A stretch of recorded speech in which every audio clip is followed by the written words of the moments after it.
cuello, después seguimos hablando de músculos faciales y seguimos hablando de músculos de otro tipo. Y repetemos algunas cosas de músculos masticadores para no hacer la diferencia, pero lo importante, los músculos del cuello se van a dividir en estos que son previscerales, sabiendo que las vísceras del cuello son estas. Es decir, aquí estamos viendo la laringe. Por lo tanto, previscerales, otros que son musculatura intrínseca de la laringe, que son musculatura visceral, y musculatura que es más profunda, que se denomina prevertebral. En este caso no se ve, pero sí se ve muy bien en los muestras que tenemos al lado. Después le vamos a traer.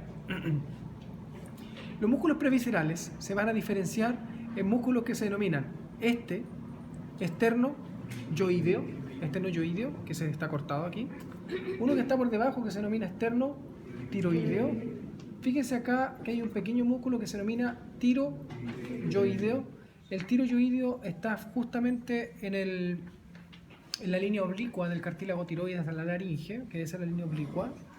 Y entonces mantenemos un músculo que es profundo, que se denomina, para algunos autores, esternotiroyoideo, como si fuera un músculo.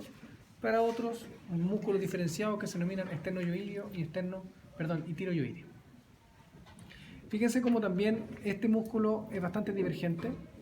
El músculo que está por debajo es más bien convergente. Y entonces forman un rombo que se denomina el rombo de la traqueotomía. ¿Ya? Acá se puede ver algunas fibras de un pequeño músculo que es intrínseco de la laringe, que se denomina cricotiroideo, el músculo cricotiroideo. Por tanto, ahí se ven ejemplos de musculatura que es propia de la laringe. El resto de la musculatura la han sacado, porque el autor de esto no quería mostrar eso, quería mostrar los músculos previscerales. ¿Ya? Acá, por lateral, se puede ver el otro músculo importante, ese, que es el músculo homoyoideo. Un vientre, que es el vientre superior, ahí está el tendón del músculo, y después un tendón, un músculo que es inferior y que va a ir hacia la escápula. O sea, dos vientres, un vientre superior y un vientre inferior, o un vientre medial y un vientre lateral. Es un músculo, el homoyoideo es un músculo importante por varios motivos. Uno, porque la disposición de sus fibras son bastante extrañas, ¿cierto? Van oblicuas hacia inferior, y hace de que la musculatura del vientre superior sea un infrayoideo normal, es decir, es capaz de estabilizar el yoides, hacer una depresión del yoides o hacer una retrusión del hueso yoides. Me refiero a ese, ¿cierto? Cuando lo tracciono, puedo descenderlo, puedo estabilizarlo o puedo hacer que vaya hacia posterior, puesto que su inserción inferior es hacia posterior, porque es la escápula. Si nosotros traccionamos y ocupamos solamente el vientre inferior, somos capaces de hacer que la escápula ascienda levemente y muy mal, porque no es para lo que está diseñado, pero en todo caso es capaz de elevar la escápula en cierto movimiento. Y tiene un tendón interpuesto que uno diría, bueno, ¿y cuál es la gracia del tendón si está ahí libre? Es que no está libre, está pegado y está inserto en la fascia del músculo esternocleidomastoideo. Entonces el esternocleidomastoideo pasa y el tendón lo cruza por dentro y está inserto. Eso quiere decir que acompaña los movimientos del esternocleidomastoideo, pero también lo toma como un punto fijo. Y por lo tanto, de esa manera es capaz de diferenciar los vientres en un trabajo independiente, por un vientre superior o un vientre inferior. Pero además de eso, es un músculo muy importante ahí va el tendón, mire, ahí va el tendón, en el diseño topográfico del cuello, puesto que el músculo hace que el triángulo lateral del cuello, que es este, triángulo lateral del cuello, se divida en dos subtriángulos que se van a denominar homoclavicular, y otro que se denomina homotrapezoideo. Tiene lógica, ¿no? Por lo tanto, ese músculo topográficamente es muy importante porque siempre se observan las disecciones y además designa el triángulo homotrapezoideo, homoclavicular, y por lo tanto dentro de uno o de otro triángulo vamos a ver estructuras de importancia, como arterias, por ejemplo, la arteria transversal del cuello, la arteria cervical ascendente o algún nervio, como por ejemplo el nervio accesorio, que se ubica en el triángulo homotrapezoideo, siempre. Ese, nervio accesorio. ¿Ya? Por lo tanto, el homoyoideo es un músculo importante. Pero también es importante por otra cosa. El homoyoideo es un músculo que entre uno y otro tiene un diseño de una fascia del cuello, diseña una fascia del cuello que recubre el cuello por anterior de homoyoideo a homoyoideo. Y después para atrás no hay nada. Esa fascia, además, está suturada, adivina de quién, hacia anterior, hacia el esternocleidomastoideo. Y forma una fascia de homoyoideo a homoyoideo, inserta en el esternocleidomastoideo que se denomina lámina pretraqueal. La lámina pretraqueal es una de las fascias importantes del cuello porque es una fascia de aumento para los componentes de la región anterior del cuello, no está presente hacia posterior, ¿ya? Y hace que el trabajo del homoyoideo y el esternocleidomastoideo sea en conjunto, ¿ya? Ahora, esa fascia, que usted la encuentra como fascia del cuello, es una aponeurosis. Eso es lo que yo les decía en las clases, que usted la va a leer como fascia, pero es una aponeurosis cervical. Y esa aponeurosis cervical se denomina lámina pretraqueal, ¿ya? Lámina pretraqueal, de homoyoideo a homoyoideo. Por lo tanto, lo que nosotros estamos intentando decirle es, aprenda estos músculos por su nombre, por su posición, por su trabajo, su origen y su inserción. Porque la importancia de estos músculos no es esa. Eso es para que usted lo maneje de una manera sistémica. La importancia que yo busco detrás ni siquiera se le ha dicho aún. Cada uno de estos, que usted lo empieza a ver, son importantes porque forman triángulos, porque forman límites, porque usted los límites se los va a tener que saber. Hasta aquí llega el lomo clavicular. De aquí comienza el lomo trapezoideo. Dentro del lomo trapezoideo encuentra el nervio accesorio. Nosotros estamos haciendo esto para hacerlo tendiente hacia la topografía y hacia morfología 2.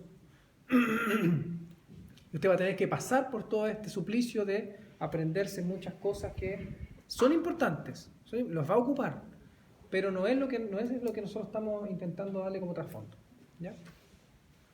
Aquí vemos otro, mire, músculo elevador de la escápula o levantador de la escápula, lo estábamos hablando con el grupo anterior. Levantador de la escápula va de C2 a C4, el tubérculo posterior de los procesos transversos, se le adiciona la masa lateral del atlas y desciende oblicuamente hacia posterior y casi de manera vertical hacia el ángulo superior de la escápula, y ahí se ve, es un músculo abultado, es importante porque es un músculo de la región lateral del cuello, pero más bien trabaja para el tórax, puesto que levanta la escápula, o bien, si cambia su origen y su inserción, entonces es capaz de provocar una lateralidad de cabeza sobre la columna cervical, o más bien de la columna cervical, sobre el tórax, lateralidad, y si actúa en conjunto es capaz de hacer una rectificación de la columna, o una extensión de la columna. Músculo levantador de la escápula. ¿Qué otra cosa tiene interesante este músculo? Este músculo está inervado de manera mixta. La mitad lo proporciona un plexo nervioso, que es el plexo braquial, la mitad por el plexo braquial y la mitad por el plexo cervical, ¿ya? Es uno de los pocos músculos que tiene una inervación mixta de ambos plexos. Por ejemplo, como para acordarse, no es que lo quiero complicar, quiero decirle, mira, aquí tiene un dato para que no se lo olvide.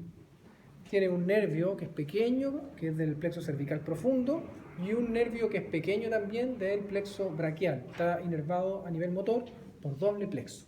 Importante. Mire ahí, ese, músculo subclavio. Este es un músculo del tórax, ¿cierto? Pero no lo estábamos hablando delante. Músculo subclavio, dijimos que ni siquiera lo hemos pasado aún. El músculo subclavio es un músculo pequeño que se origina en la clavícula y se inserta en la costilla, en la primera costilla, pero de manera oblicua, casi horizontal. Si quiere, el origen en la costilla y su inserción en la clavícula, como usted quiera, porque finalmente no mueve ninguna ni la otra.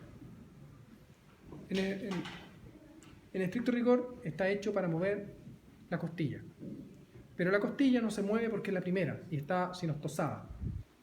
Por lo tanto, lo que hace básicamente es ser un inspirador accesorio, pero es un mal inspirador accesorio, ¿cierto?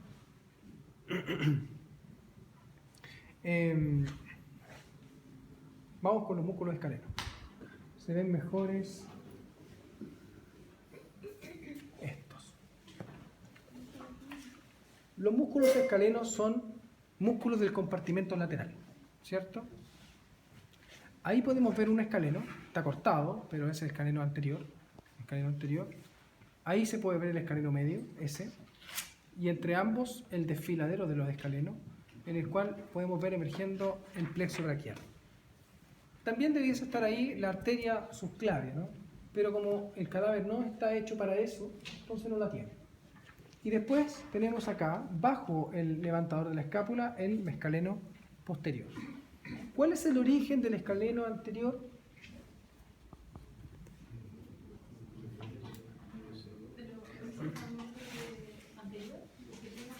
De C3 a C6. De C3 a C6. ¿Y dónde se va a insertar? Perfecto, en la primera costilla, en el tubérculo anterior de la cara superior. ¿Y el escaleno medio? Origen e inserción. Perfecto, casi toda la columna cervical. Perfecto, por un fascículo y por el otro fascículo que es tendinoso, es la segunda costilla. La segunda. Y después tenemos el escaleno posterior. ¿Y ese escaleno posterior de dónde hasta dónde va? De C4 a C7, tubérculos posteriores y posteriores frontal.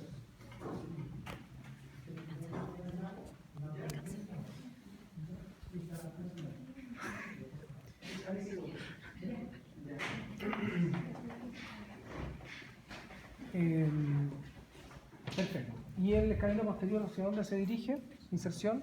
Segunda. Por lo tanto, los músculos escalenos, ¿cuál es su acción? Afectar a la columna cervical. Hacer movimientos hacia anterior. Fíjense cómo se distribuye, como si yo lo tracciono desde la costilla, la cabeza se va hacia anterior. O se produce una rigidez de la columna cervical, ¿cierto? O es un inspirador accesorio, porque es capaz de movilizar la primera y la segunda costilla, en teoría. No mucho, no participa tanto, pero es capaz. Y si el individuo es joven, además, puede ser, porque todavía no está sinostorsado todo, ¿cierto? Por lo tanto, primera y segunda costilla es capaz de movilizarla y es un inspirador accesorio. Se entiende entonces que los escalenos son tres músculos. Entre el escaleno anterior y el escaleno medio existe una separación. Esa separación se llama desfiladero de los escalenos. Desfiladero de los escalenos. Y entre el escaleno medio y el escaleno posterior no existe separación. Se ven como si fuera una masa común. Solo puedo diferenciarlos porque el escaleno posterior está bajo el levantador de la escápula. ¿Vale? Los músculos recto lateral y recto anterior de la cabeza son músculos que no puedo ver aquí. Para eso tendría que tener una disección precisa entre musculatura que se encuentra entre el axis, el atlas y el occipital. Pero miren, aquí podemos ver, por ejemplo, músculo digástrico. Ahí está el vientre anterior del músculo digástrico. El tendón intermedio. Miramos por acá, sí. Y acá se ve mucho mejor la musculatura suprayoidea.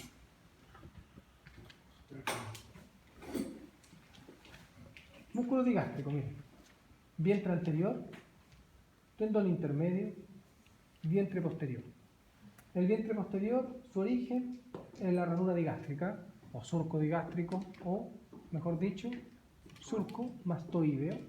Y luego el tendón intermedio emite una expansión, que aquí no está, pero una expansión aponeurótica hacia el yoides, por lo tanto tiene inserción en el yoides.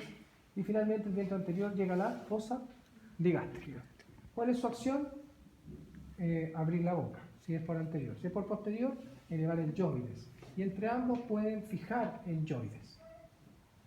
Mire ahí, ese musculito. Dejaron unas fibras. Este músculo, en teoría, le hace una abertura en las fibras para que pase el tendón intermedio. El estilo yoideo. Ahí está, dejaron las fibras del estilo yoideo. Mire acá. Entonces este es el proceso estiloide. De hecho está duro, así como hueso. Proceso estiloide. Estilo yoideo. Mire ahí, otro músculo estilio. Pero es más profundo. Estilo gloso. Y de hecho ahí se ve la masa de la lengua. Por lo tanto es el estilo gloso. Y otro más profundo allá, mire. Allá arriba. Estilo faringio. Estilo yoideo, estilo gloso, estilo faringio. Forma el ramillete de los músculos estílicos. Ramillete de los músculos estílicos. Y mire acá. Se ve otro músculo que nosotros habíamos visto como musculatura masticadora. Ese. De hecho, si lo ve bien, esto es la tuberosidad del maxilar. Estamos hablando de una disección profunda. Esto es el nervio maxilar. Este es el nervio mandibular del trigémino. O sea que aquí estamos viendo la primera división del trigémino, la segunda división del trigémino y la tercera división del trigémino. Eso es cuando yo le digo corresponde a la primera, segunda, tercera de trigémino. Acá estamos viendo el proceso pterigoides. El proceso pterigoides. Y de hecho se puede ver la cara lateral, que es ala lateral de la pterigoides. Por lo tanto, ese músculo está originado en la fosa pterigoide. Y por lo tanto, va hacia posterior y se inclina como diagonalmente, tiene esta dirección, así. Y por lo tanto, es el músculo pterigoideo medial. Pterigoideo medial. Solamente que está cortado finalmente y lo que no estamos viendo es su inserción final en el ángulo de la mandíbula. Pero es el pterigoideo.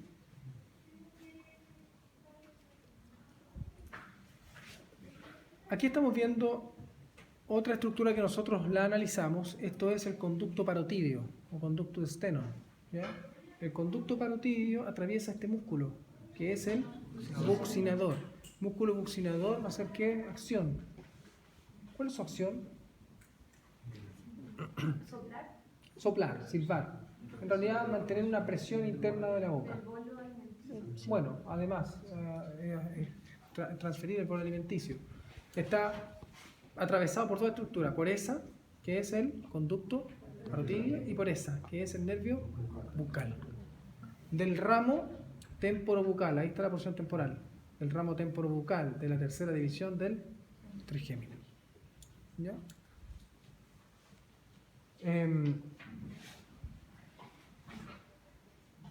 Este músculo esternocleidomastoideo. El esternocleidomastoideo es el gran músculo de la región lateral del cuello. Es por sí mismo una región topográfica, o sea que además, después de que usted sepa sobre el esternocleidomastoideo, usted va a ir a Rubier y va a ver topografía de cuello y le va a decir región esternocleidomastoidea. Y la región esternocleidomastoidea está diseñada por el margen del músculo, de una manera rectangular. Y todo lo que se encuentre por debajo va a ser extremadamente importante porque debajo del músculo está el paquete vasculonervioso del cuello, que es el centro del cuello y el centro de la vida, porque ahí está todo lo que no debiera ser expuesto. Y por lo tanto está bien protegido por un músculo que lo acompaña en todo movimiento.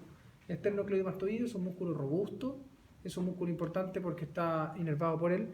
¿Qué nervio? Accesorio. Ajá.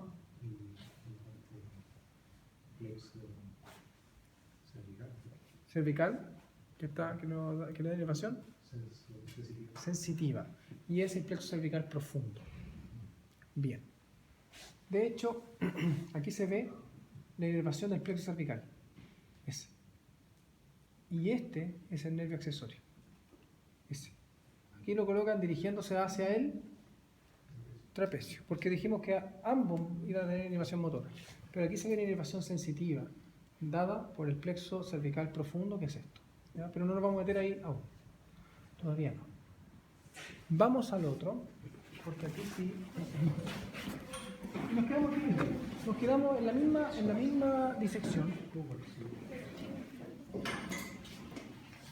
de las regiones profundas de la cabeza. Vemos que ahí de nuevo nos encontramos con la tuberosidad del maxilar, eso, y eventualmente nos vamos a encontrar allá con el proceso pterigoides, pero vemos músculo. Ese músculo es el músculo pterigoideo mediano. Ahí está cortado y ahí continúa. ¿Se ve? Por lo tanto, la dirección de esas fibras hacia descendente, pterigoideo mediano. Pero la dirección de esas fibras que son horizontales es el pterigoideo lateral. Y ahí está el pterigoideo lateral, parte del pterigoideo lateral. Por lo tanto, pterigoideo lateral es así, pterigoideo medial es así, oblicuo. ¿Ya? ¿Cuál es más amplio? El pterigoideo medial. ¿Cuál tiene dos fascículos? El pterigoideo lateral. ¿Cuál es más superior? El pterigoideo lateral. Esas cosas son las que usted debe manejar. Son características sencillas, pero la idea es que usted haga la diferencia entre uno y otro. ¿Ya? Acá estamos viendo. Esto es músculo escaleno anterior escaleno medio, escaleno posterior, y ese, elevador de la escápula. Este, esternoyoideo,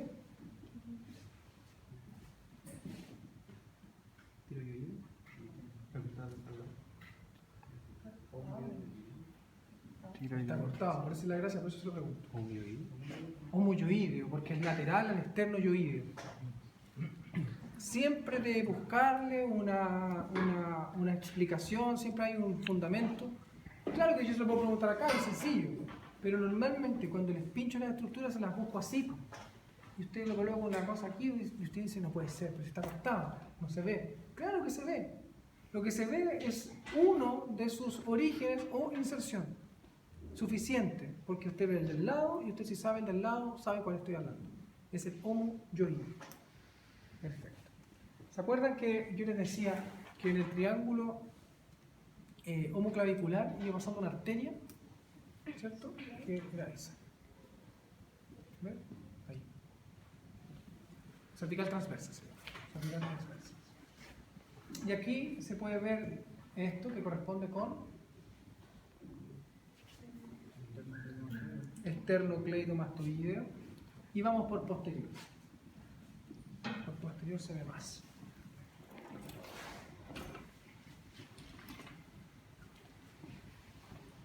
Esto es trapecio. Primer plano. Segundo plano, este. ¿Cómo se llama? Esplenio de la cabeza. Yo decía que algunos autores también hablan de un esplenio del cuello, ¿cierto? Nosotros decimos que se llama esplenio, que tiene fascículos, un fascículo más bien que es superficial, que va a ir hacia la línea nucal superior y el proceso mastoides, y otro que es profundo, que va a ir hacia los procesos transversos de las vértebras cervicales, ¿cierto? Hacia las caras posteriores más bien. Pero es un músculo que no es plano, no es como el trapecio, es robusto, tiene profundidad, se inserta así profundo y se inserta así expansivo. No lo tiene que pensar como un músculo que no tiene cuerpo. Es un músculo que tiene cuerpo, es robusto, el músculo esplenio. Y mire ahí, se despega del ligamento nucal. El ligamento nucal, por lo tanto, le da origen a varios planos musculares, y entonces lo tiene que imaginar como un ligamento de referencia que es profundo, hasta el fondo de los procesos espinosos. Y se despega alrededor de C4 para poder provocar esta situación que se denomina el corazón de los músculos esplénicos, que es una perforación. Y ahí, si usted lo ve así como con imaginación, verá un corazón, una aponeurosis, que es a propósito la fascia del músculo que sigue, que se denomina recto superior. No. Semiespinoso de qué? Semiespinoso de la cabeza, que es el tercer plano de la región de la nuca, ¿no? ¿Cuál es el plano de la nuca tercero? Semiespinoso de la cabeza.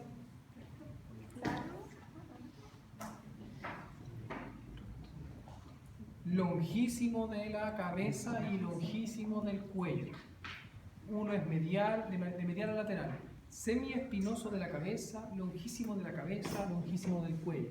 Por lo tanto, el único que se ve en el corazón de los músculos esplénicos es el semiespinoso de la cabeza. ¿Cuál es el origen y cuál es la inserción de este? Entre las líneas nucales. Entre las líneas nucales. Sí, esa es su La inserción. rugosidad. Y se inserta de C6 a... No, perdón, de C4 a T4 parece. ¿A? T4. A T3 o a T4. Sí, T3 o T4. Es ascendente y sirve para función. Mover la cabeza sobre las cervicales. Extensión ¿Extensión de qué? de la cabeza. O sea, sí. ¿Extensión de qué? La cabeza sobre la columna cervical. Eso, extensión de la cabeza sobre la columna cervical. Esa es una respuesta que usted me daría en una gincana, en una prueba, pero no mueve la cabeza. Eso no tiene puntaje, absolutamente nada. Entonces, no inclina la cabeza. La inclinación es hacia adelante. Y eso es una flexión. Esta es una extensión. Esta es una extensión de la cabeza sobre la columna. Pero además es un músculo que lo mantiene en estado de hiperestación, porque hace que la columna cervical se mantenga rígida, con una tonicidad tal que no se les caiga la cabeza hacia anterior. Y eso es importante porque la gran cantidad de musculatura la mantenemos hacia posterior, no hacia anterior. Por lo tanto, la musculatura extensora es más potente que la musculatura flexora de este nivel.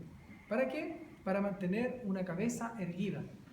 Porque si fuera al revés y se fueran hacia los músculos infrayoides, fueran gigantes, los músculos suprayoides fueran gigantes, nosotros mantendríamos con la cabeza hacia el suelo. ¿Y eso ocurre en algunos animales? Claro que sí. En muchos animales los músculos extensores del cuello son mucho menos potentes que el músculo flexor. En el caso nuestro, como mantenemos mantener la cabeza erguida, son más potentes. ¿Cuál es el último plano, el más profundo de la región de la nuca?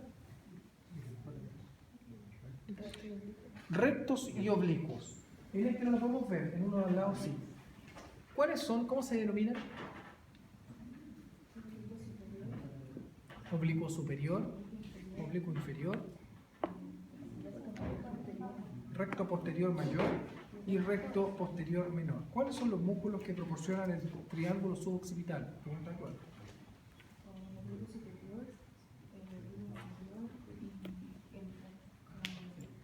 No, ¿Inferior qué? menor. Menor. No. Mayor. ¿Y qué ahora? Ya se equivocó. Ya se cayó. Y ahí Voy a cuando... apuntar a segunda. ¿Por qué les digo eso? Porque esas son las preguntas de las pruebas. Usted después se aprende orígenes, inserciones, funciones, está bien, se lo dije, lo hicimos en una interrogación, le sirvió, le pregunto un par de cosas en la prueba y después le digo, ¿cuáles son los músculos que conforman tal y cual estructura? Y usted dice, aquí no me puedo...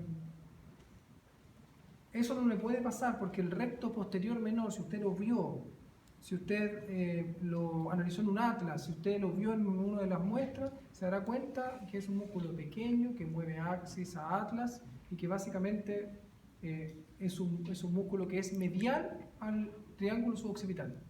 Medial, totalmente. Está en el centro. No tiene que ver con el triángulo. ¿Ya? Veamos acá.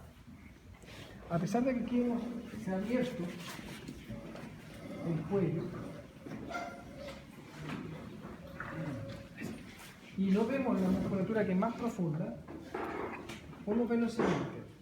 Ese nervio es el suboccipital mayor o nervio de Arnold de C2, ¿cierto?